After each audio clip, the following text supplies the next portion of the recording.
and Upper Beeding, beautiful place. I've been coming here for years and years. We loaded the car in the pouring rain, but when we arrived here, it was beautiful, absolutely beautiful. It always is when we come to this part of the countryside. Now I see before me about 50 people.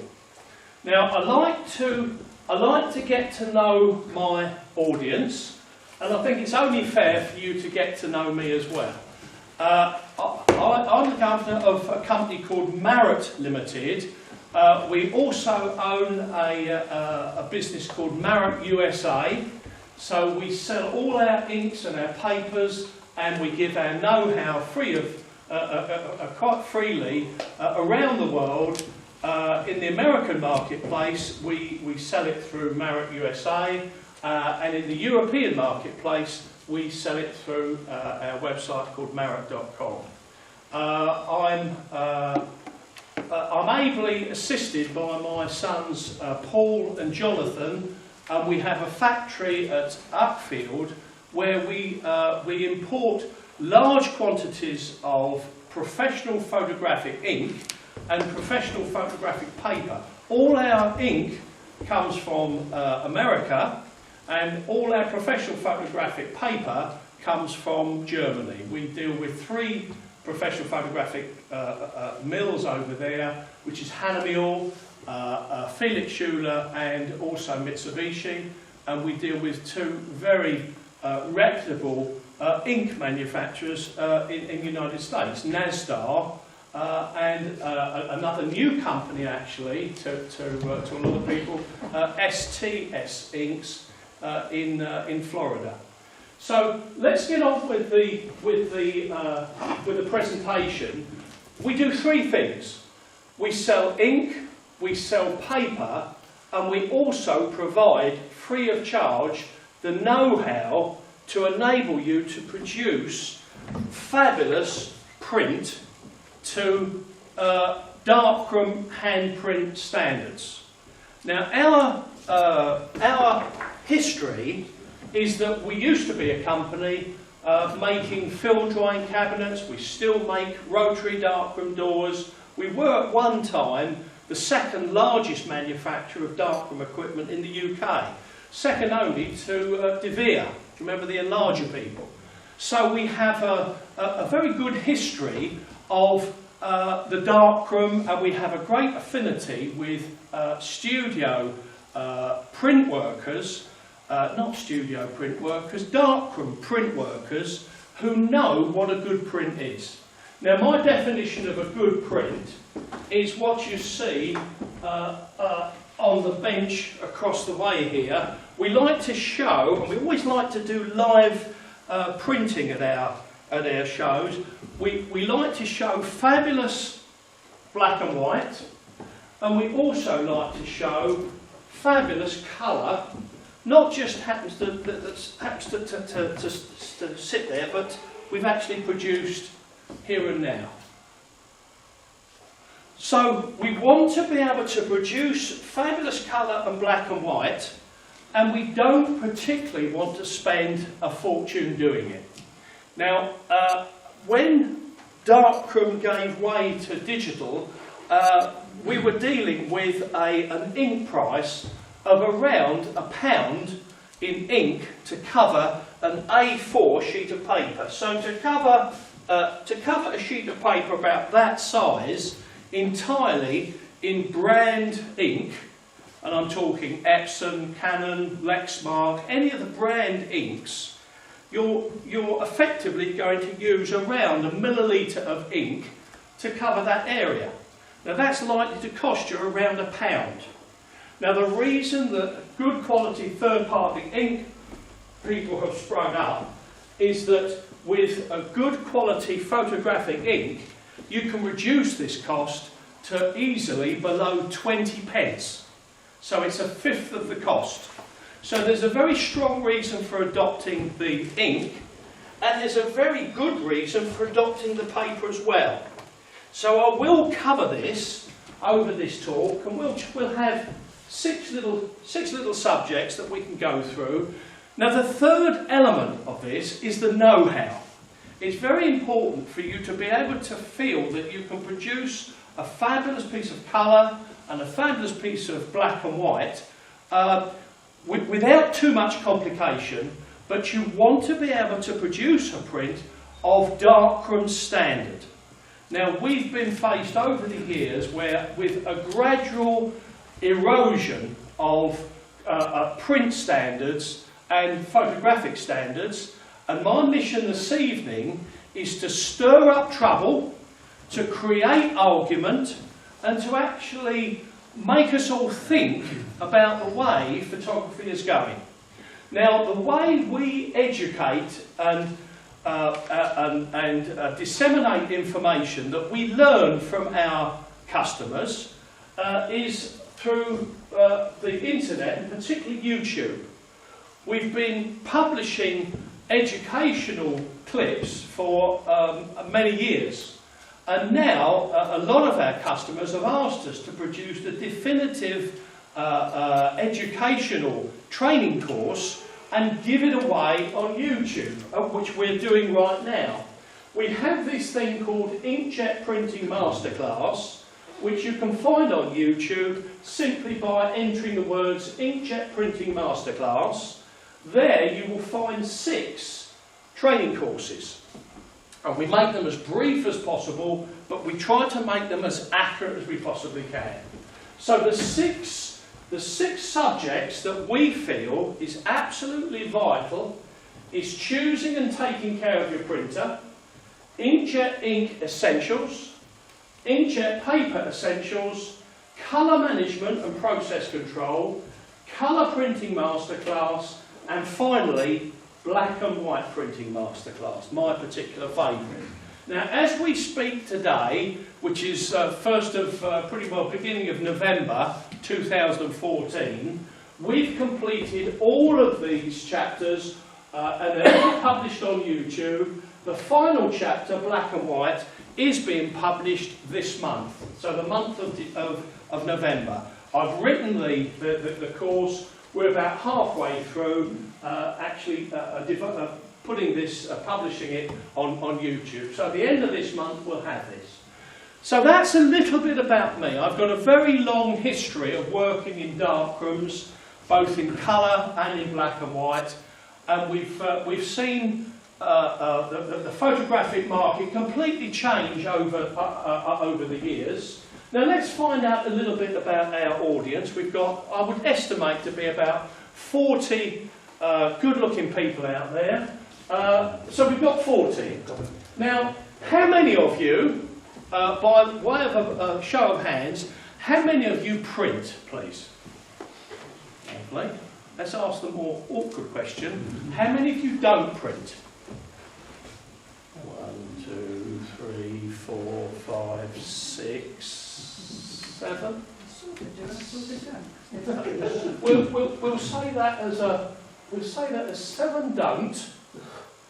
Out of, let's say, I did a little count earlier on. I'm estimating at 50. Now, those 7 that don't print.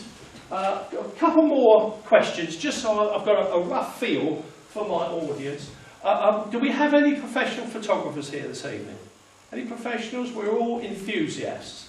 There's no such word as amateur. I don't like the word amateur photographer. We're enthusiast photographers. We love photography. We love to see a fabulous, highly detailed, accurate image. We love this sort of work. Okay, now what I'll be doing is through the talk, we'll be handing this back, so you can have it, if you'd like to take that back through and also this one here, this little doggy that came out a little bit earlier on. So this is live demonstration of colour printing. So we've been using an Epson R3000 with Marrutt brand inks, and in this case it's Marrutt Professional Photographic satin paper. It's nice to demonstrate that hopefully we know what we're doing. Now, what sort of printers do we have? A show of hands, please. How many of you have Epson printers? So we've got about, yeah, I've got that. And how many of you have Canon printers? So we've got about 60% Epson and 40% Canon. Would you think that's about fair? About 60-40. Now, inks, papers, and how many of us only use the brand inks? The brand Epson or Canon inks. How many of us use third-party inks, good quality professional photographic inks? About a third of you. How many use compatible inks? 3 of you. I'll be getting to you people later on. Okay. Now, what about papers? What about papers? How many of us use the brand papers? You know, Epson paper, Canon paper. How many of you use good quality professional photographic papers, like ourselves? Ilford are a good brand. Yeah, I can see about half. Yeah. How many of you go to the bargain basement and get the cheapest you put? Oh, you're there again. You really are. Right. Okay. We're nearly at the end of the questions. How many of you do have an accurate monitor? How many of you have an accurate monitor?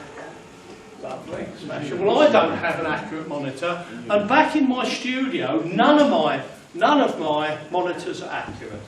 So that's interesting. How many of you have an accurate printer? How many of you? How many of you? Now, I have an accurate printer. I have an accurate printer. I'll put my hand up. My custom profile is 3 days old, and I check it on a daily basis. So how many of us have got an accurate printer? Oh, yes, you definitely have got an accurate printer. Anybody else?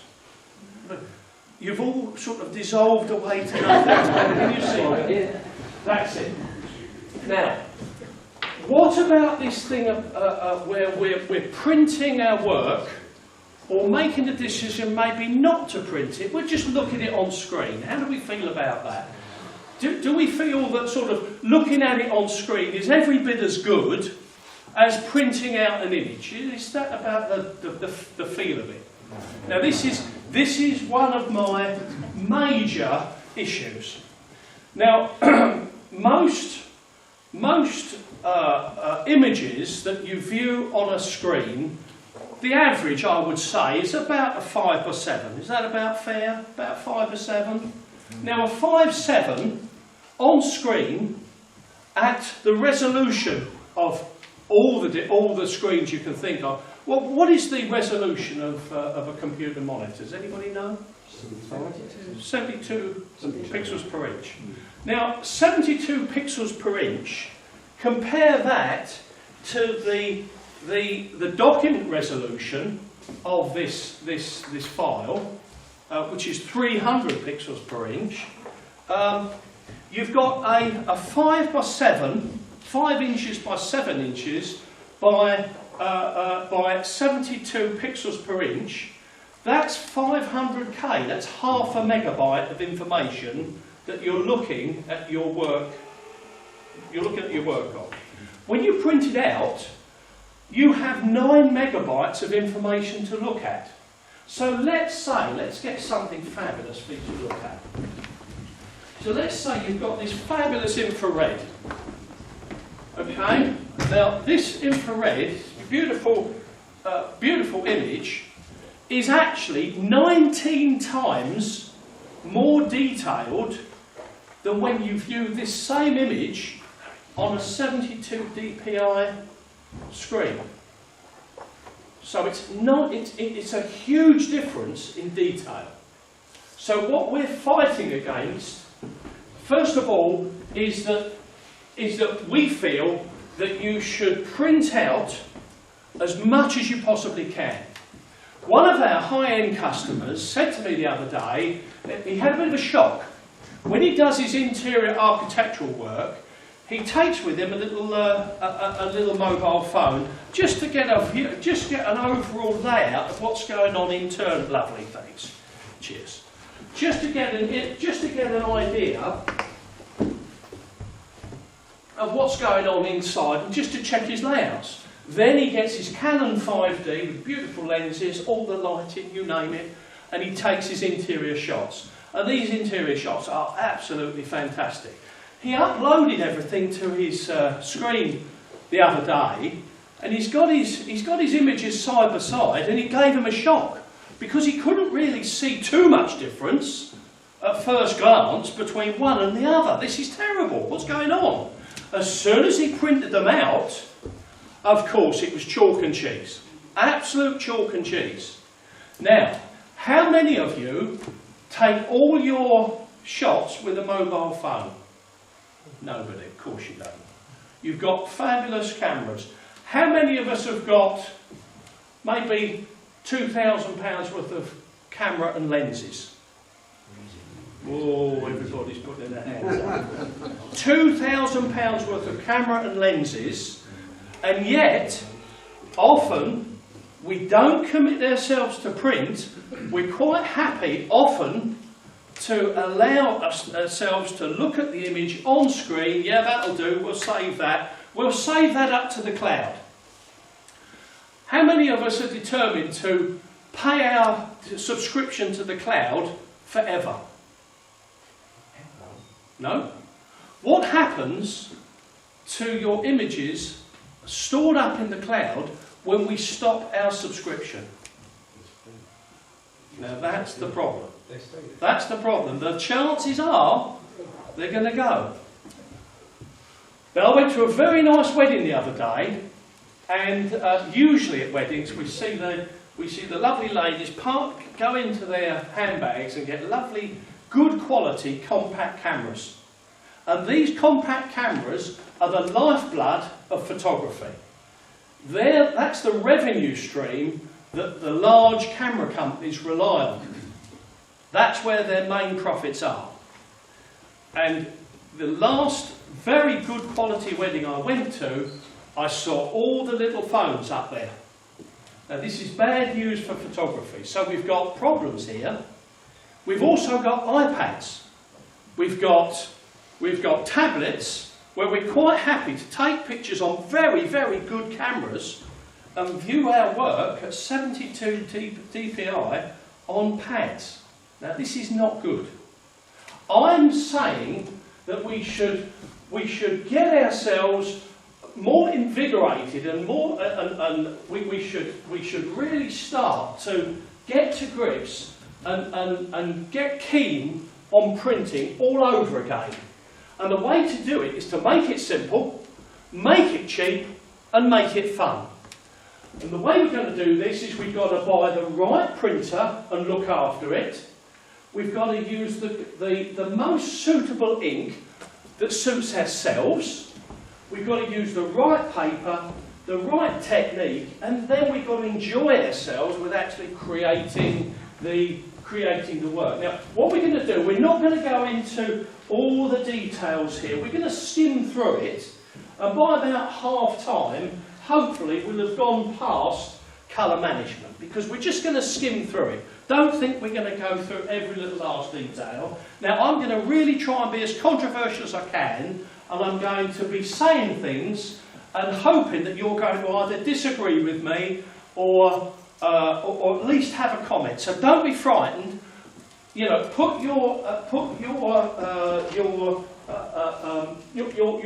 make sure you get your feelings across to me. So a lot of us have got Epson and Canon printers. I'm assuming that we've all got printers that are pretty well within 2 years old. They're all recent printers. Is that the case?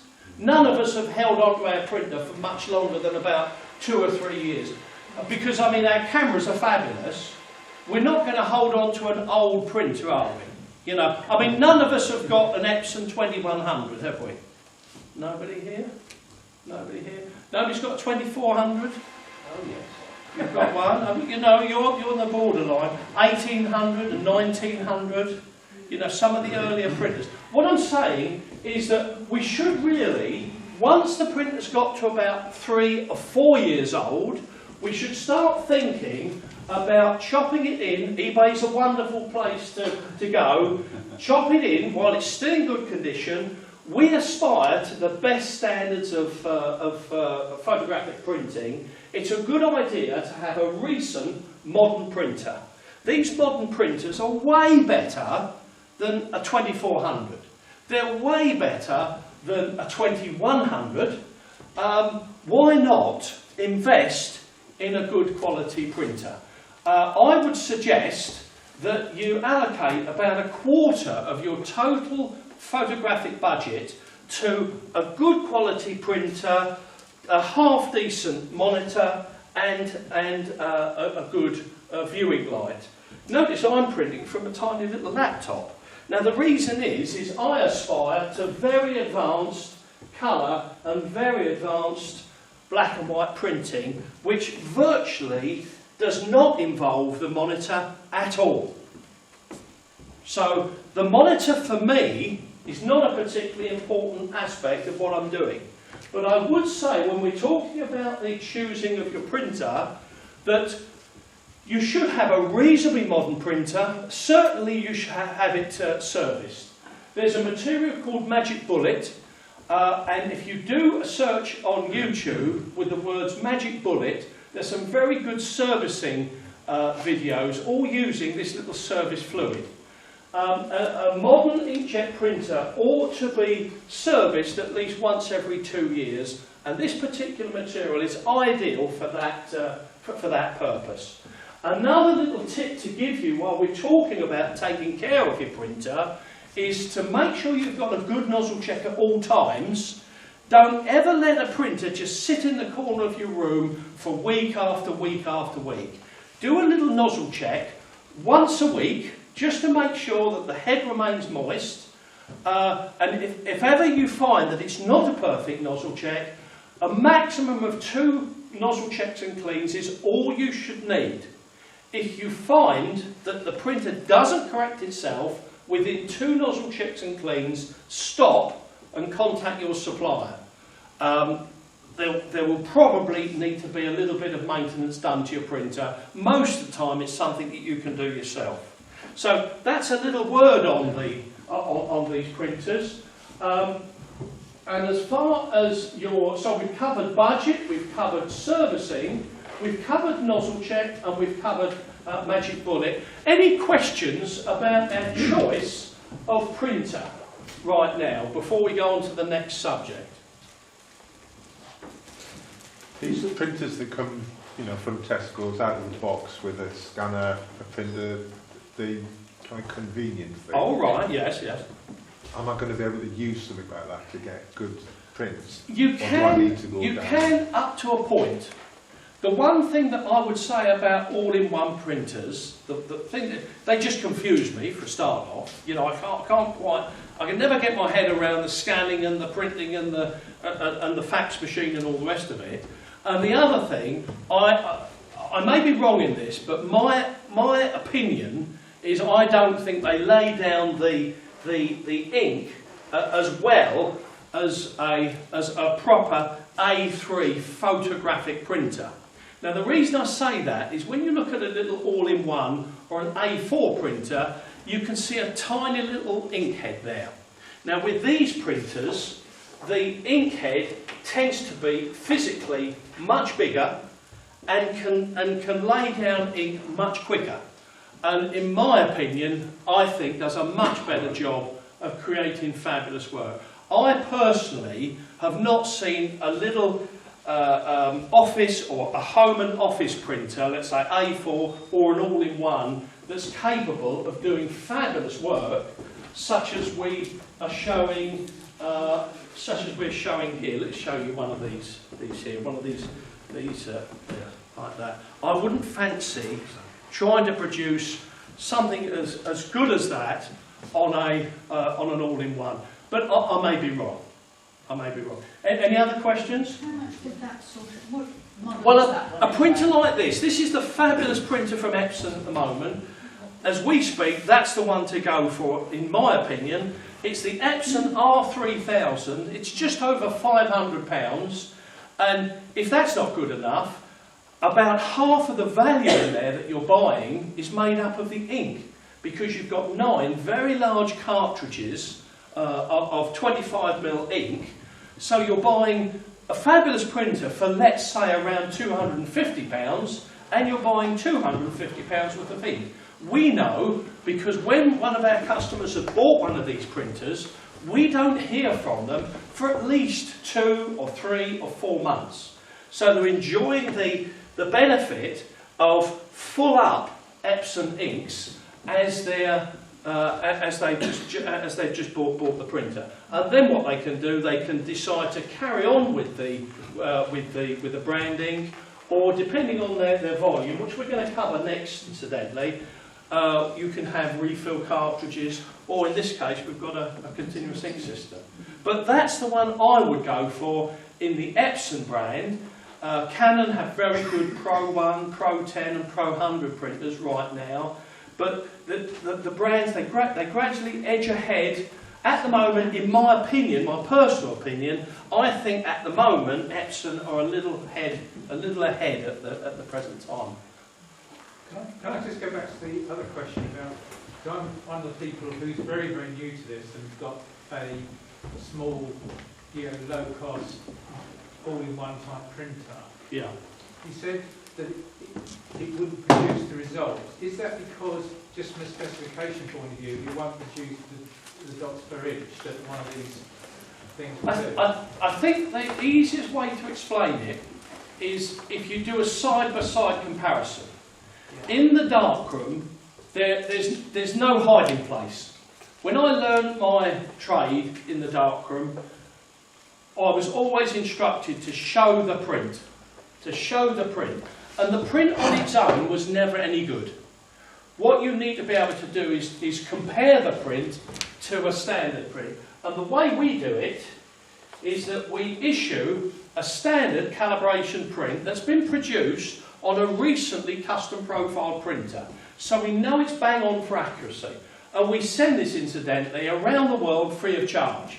So anybody requesting one of these on the internet, we send it out to them, and you download, down the bottom here, shows you how to download the same image.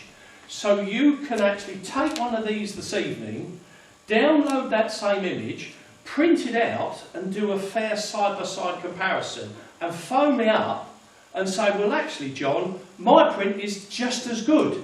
I've used this cheap old paper, I've used some cheap old ink, it's a horrible printer, and my print is just as good as.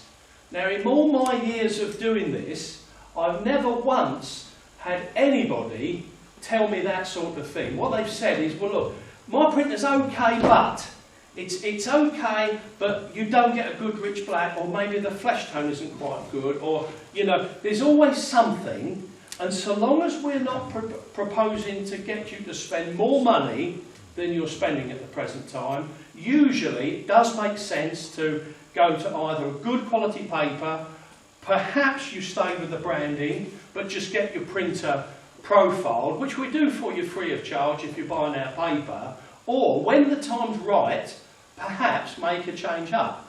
But the one thing to remember, when you're printing out on your home printer, it's always going to be better than looking at your image on screen. So you're already making that step up. It's a case of comparing and making changes in quality as you go. Anybody else before we start talking about ink? Yeah, are they Wi-Fi printers? Yeah, they are. Fabulous. They're really, really good printers. They work extremely well. We're very, very pleased. What, that one's a Wi-Fi? Yeah, that's Wi-Fi. It's Wi-Fi. I personally don't like the idea of running a printer in Wi-Fi. There's about 36 megabytes there, and do you fancy transferring all that information? We've done a really good job of capturing. I don't trust the wireless airwaves, and I used to be a radio officer, so I know what interference is all about. And believe me, there's lots and lots of stuff out there that's trying to get in on the act, and I think you can't beat a nice old cable, cable going in. Somebody told me the other day, John, I don't know whether it's nonsense or not, that there's a new Canon printer where you can take the print head out and clean it. Is that right? Yeah, you can do that. Oh, right. You can do that. Whether you can actually get in or not, we've yet to see, but we've heard that also. We've also heard that. Can we go forward now to ink? Now this is the second, incidentally, when you look at me on YouTube, you've got about 8 different sections there to go through. And the beauty of looking at me on YouTube is you can skip past me, and you can stop me and just ignore, and you can use it as you like. So if there's anything there you want to get into in depth, you can look on the YouTube clip and you can see me. So we go into a lot of detail there, and we actually have a review of all the current printers, not only desktop but also wide format as well. And we deal in reasonable detail with Epson and Canon and all the others as well. So let's now talk about Inkjet ink. Now, Inkjet ink is potentially a big subject, but let's make light of it. Now, these sample images, let's pass these back. If you'd like to pass a few of those back. Now, we haven't got enough for everybody, so if you just sort of pass them back, you can contact us, or if you can have a count up, and we'll send more to you so that you've all got one of these. Now, the beauty of this image is it's a standard image. Now, a standard image is one that doesn't change, and when we look at the black, we're getting a good rich black. When we look at the white of the paper, it's a lovely crisp white, which is important in production papers. And we've got lots of little reference points here. So let's tell you what you should be looking for in a good colour and black and white print. It's really important for you to be able to criticise your own work. Now, the most important colour in colour printing is no colour at all. It's black. Black is the most important colour of the lot. It's the key colour that modifies your primary colours all the way down. If you don't have a good rich black, you've lost the battle straight away. If you've got a good rich black, it means to say that you can modify that then, and it can lift off nice and early to expose your shadow detail. It can go to your half tones and your quarter tones up to the colour of the paper, which ought to be a nice crisp white. Now, if we can do that in a print perfectly linearly, which means to say we don't go off into a colour tone, we get a lovely set of neutrals all the way through, we end up with beautiful black and whites like this. So let's pass that one back on this side, which is on the archival matte double-sided, and this one, which is on archival matte single-sided. This is our most popular matte paper. So when we get our printing right for colour, we can simply desaturate and produce extremely good black and white. So black is really, really important. The white of the paper is extremely important. But now we're looking at the primary colours. Now, in an ink set, we're not here to exaggerate colour or to understate colour. We're here to reproduce colour absolutely accurately. And also, we don't want to produce colour in what's called step wedges. That's for graphic artists and for designers. Step wedges are for text and for graphics. We're into photography. Photography is all about graduation. So we want to produce lovely, pure, clean primary colours, and we want to be able to graduate them nicely. Now that's where a good quality ink comes in, and a good bit of profiling. But if we get our inks correct, we can then feel that the next most critical area of the image is the pale flesh tone. By far the most critical area is a pale flesh tone. If you get a pale flesh tone wrong, everybody complains. So creating a nice pale flesh tone there is a result of getting our primary colours. And what have we got here in our standard image? We've got red, green, blue, cyan, magenta, yellow, and we've got our black on a continuous graduation. Now usually, when you try to print this with an unprofiled printer, what usually happens is you get all sorts of lumps and bumps in the graduation. You see little bars and areas where you've got a nasty little lump. Now, when you buy our inkjet paper, let's show you what our inkjet paper looks like for the benefit of our wider audience. So you buy one of our boxes of paper here. Okay. Now, all of our paper comes with an assurance that you can get back to us, and we'll do you a custom profile free of charge. So we're jumping ahead a little bit now on colour management, but a custom profile enables your printer to produce not only accurate colour and density, but also accurate neutral, and also make sure that you get this lovely smooth graduation. So that's a great advantage of buying our paper. We are the only company, to my knowledge, that not only gives you a custom profile free of charge, but we also check you every 6 months. This is where process control comes in. Process control is an old darkroom technique. Those of you who used to work in darkrooms, and plenty of you out there, I know, used to have to worry about the temperature of your solutions and how fresh they were. You have to worry about the darkness of your environment and safe lighting situations, all sorts of things. And it wasn't just getting it right on day one, it was checking it continuously every single week. And if ever you turned your back, it would absolutely guarantee it would go wrong. So it's the same thing in colour printing and the same thing in black and white printing. You need to be custom profiled on day one, and you need to keep an eye on it on a regular basis, and that's one of the reasons why all our custom profiles are dated. We like you to use custom profiles that ideally are within 6 months of creation. There's lots of things out there nowadays on the internet. All of our systems are connected to the internet nowadays, all our computers. There's all sorts of updates and things going on we have no control over. All sorts of things are changing. So you can find yourself 1 minute producing fabulous colour, the next minute something's gone wrong a little bit. A little bit's gone wrong with a flesh tone.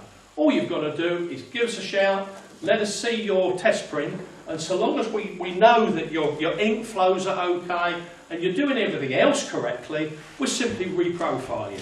It's far better to reprofile than actually to carry on trying to adjust every single print. Can you say what reprofiling is? Check your profile every day. No, well, checking a profile every day is a bit extreme. Most people tend to produce a print like this. Those that are in the professional situation, they would produce a print like this certainly every month and view it against their standard. A lot of studios I know actually check it every week, and it's entirely up to you how many times you do this. But it's not a bad idea, because it means to say that you've then got 2 accurate colour devices. The first accurate colour device you've got is your camera. We have to assume that we're getting accurate colour and density and good neutrals from our camera, because that's what we pay all our money for. The second item that becomes an accurate colour device is your printer, once it's had a recent custom profile created for it and you've checked it against a standard. Then you continually check it. Just make sure every so often, it's entirely up to you. You can do it once a month, you can do it once a week, you could do it daily, but people normally, they get a feel for their printing. You notice we haven't mentioned the monitor. The monitor, to my mind, is the massive question mark. When you buy your camera, it comes with a nice big tick on the front of the box, because we know it's a perfect piece of equipment. It's fantastic it's a valid, calibrated colour device. When we get our printer out of the box brand new, it may or it may not be accurate. It's only when you've had your printer custom profiled and you've checked it against a known calibrated print that we then find out whether our printer is accurate. That's one of the secrets, one of the key secrets to good colour and black and white printing. How many of you have actually taken delivery of a brand new printer and been a little bit disappointed about the first off print. I know I have. You know, plenty of hands. Yeah, I think someone at the back as well asked the same question. I'm not too sure what a profile is. I'm quite new to this game, so. Well, a printer profile is a very simple thing. It's a little square image that we get you to print out. So we provide this sort of reference checkerboard pattern, and the way we do it is we have just under 1,000 colours and densities, and we get you to print this out on your printer. It's free of charge when you use our paper, and we take that. You actually take that print. I haven't got one here, unfortunately, but you take the print, get it to us in the post. We put it through some very posh equipment, and we process that, and that creates a 2 megabyte file called an ICC printer profile. That gets emailed back to you the same day that we receive your print, so it's very quick. You then take that little file and you make that work alongside either Photoshop or Photoshop Elements or Lightroom, or there's plenty of other photographic image editing software that it works with. Check with us first and we'll make sure that you're there. But the important thing then is, once you've got this clever piece of software that sort of links in with your printer driver and your software, you prove your printer against your known print. So that this particular print is one of the most important things that you'll have, because at any time you can tell whether you're okay. Yes. Would it be a different profile for different papers? In the old days with dye-based inks, where dyes used to go into the paper, the answer to that question will be definitely yes. When I do high-end printing, I like to have a separate profile for every paper. Well, the work that we show here on the bench there, with all the different papers, I've actually created a different printer profile for each one. But in actual fact, you'll find that modern pigment inks tend to lay their colour on the surface of the paper. So if you've got a number of papers that have similar white points, let's say, so gloss, satin, pearl, for instance, you could quite easily get away with one profile doing good service for a number of similar papers. But I would definitely decide to have one profile for matte printing, let's say, and a different profile for gloss printing, let's say. Because our profiles are so accurate, I would use the same profile for colour printing as I would for black and white printing, though. And some people say, well, that can't be right. But when you think of it, if you've got colour accuracy, you've got colour accuracy. If it's accurate for colour, it'll be accurate for black and white. The level of quality of these profiles, only a few years ago, you would have to pay a high-end professional maybe £300 or £400 to achieve this level of accuracy that we're now able to actually give away. So it's amazing that how technology has moved forward. Yes, this ICS file we talked about. Yeah, ICC, yes. Yeah. Is that something that you can install on these cheaper printers, if I put it like that, or is it? Yeah, it's not the printer. Yeah, it's a good question. It's not the printer that determines whether a profile can be used. It's actually whether you use Adobe Photoshop or Photoshop Elements, or you use a particular image editing software that works. Now, I was faced with a dilemma the other day. We've got a brand new laptop here, lovely posh laptop. Look at this, as thin as anything. Some of the demonstrations, I walk in with the computer in a little brown envelope like that. I love that, and I can power up a nice big computer with this little thing that comes out of an envelope. But because this little thing runs Adobe Photoshop Elements 13, it can accept high-end custom profiling, and it can produce fabulous work, such as this. Now, this version of Photoshop I bought from Adobe for just over £50. So the software isn't expensive. And although this is a posh laptop, it could just as easily have been a fairly basic laptop. It's the correct choice of software that will enable you to use the custom profile, which will then make your printer a lot better than it previously has been. And you know, you'll be on your way to be able to producing this sort of work with a little bit of know-how from ourselves. You know, we'll cut through all the jargon and we'll show you how we can produce fabulous output. Am I getting this right? If you go to next month when they make the next series of software and you go to version 14, do you have to change the profile again? No. What I tend to do, I'm an old-fashioned soul. When I'm back in my studio, my favourite version of Photoshop is Photoshop 7, which is before all the CS. Now I tend to use my profiles on Photoshop 7, and then I've got also on the same machine Photoshop CS3. Now when I use my same profile on CS3, I check myself. I make sure that my standard is bang on, which it is. I can proceed. Now at some point in the future, you may change your operating system. You may change your software. You may change your equipment. You may change the version of the printer driver. Any of these one little things might make a tiny little difference to your colour or your density, and it will show up there in your pale flesh tone. You'll either get a flushed pale flesh tone, or the little baby will look a bit cold, and it won't be correct. And as soon as that happens, you'll be able to say, I need a new profile.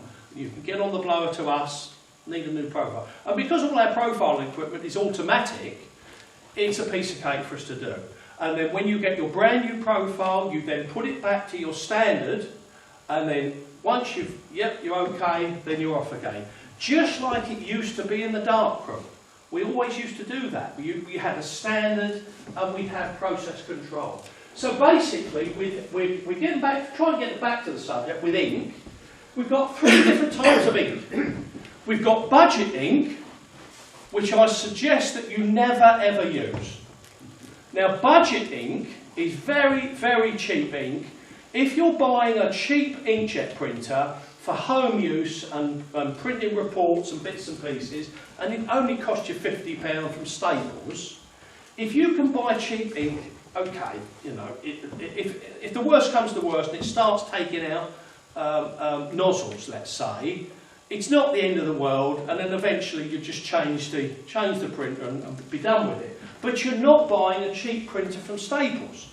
You're buying good quality printers. That printer there is £500, let's say. Now you want to make sure that you're not going to have problems, and I would submit that the best way to maintain that printer in good condition is either keep it fed with the brand inks, which will be the Epson ink or the Canon ink for the particular brand of printer that you go to, or to have a good quality Pro Photo bulk ink.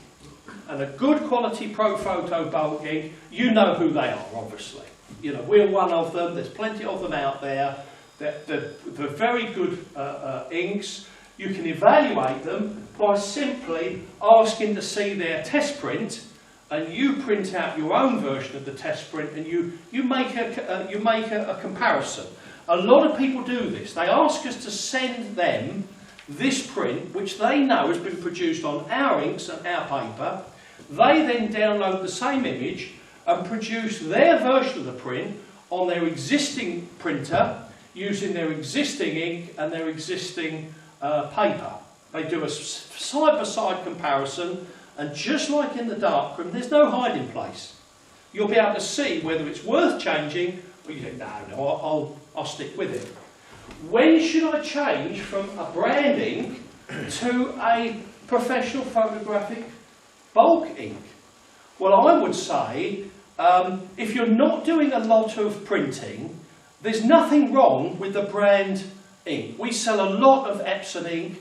Every day of the week we sell huge quantities of Epsom brand ink. There's plenty of people out there that don't do a lot of printing and they want to keep things simple. They're quite happy to buy good quality paper, and there are good reasons sometimes to buy a non-brand professional photographic paper, which we're going to come to very shortly. But in the case of ink, if you're doing, let's say, about half a dozen A4s a week, you could argue that it's hardly worth changing from the Epsom brand ink. But if you're doing a dozen A3s or more, or you know, more than maybe half a dozen A4s, the saving is huge, absolutely huge. It's not just a little bit cheaper; it's a fifth of the price. So there's a good reason to change from the brand ink to the professional photographic ink. But remember, when you buy our paper, even if you're using the brand ink, you get the custom profiling, and the target is to be able to match the standard which we issue. Now, if we don't have any questions about ink, do we have any questions on ink? Sorry. That's fine. Don't worry. Don't worry. So, just to understand, with me, with my little cheapo thing at the moment, I go down the road and I buy a replacement cartridge with the ink in it. Is that A compatible ink? No, I usually buy whatever it's called. That's it. Good quality ink. No. You do use compatible ink. So, what I'm trying to get at is that He uses compatible ink.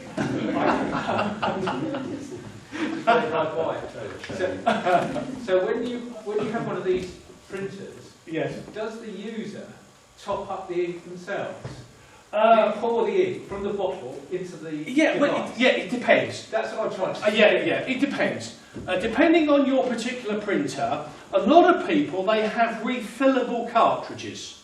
And what you do is you refill the cartridge. Where are we now? We've got, what have we got here? That's the continuous ink system. We've got refill cartridges here. So let's open up a refill cartridge, perhaps just to show you. So this is for a larger printer, a 3800. But let's just show you what we've got here. Oh, let's put that up. And what we've actually got is we've got refill cartridges and we've got syringes. See these little syringes here?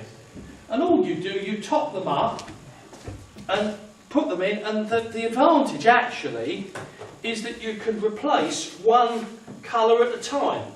So let's say you run out of yellow, you can introduce your yellow refill cartridge, and then the next one, and then the next one. And you'll find with the modern professional photographic inks that we do, they're very close to the colour and density rendering of the brand inks. But we do advise you, once everything's changed across, that you do get yourself custom profiled. So, yep. What about chips? The new refill cartridges are fitted with chips that are compatible.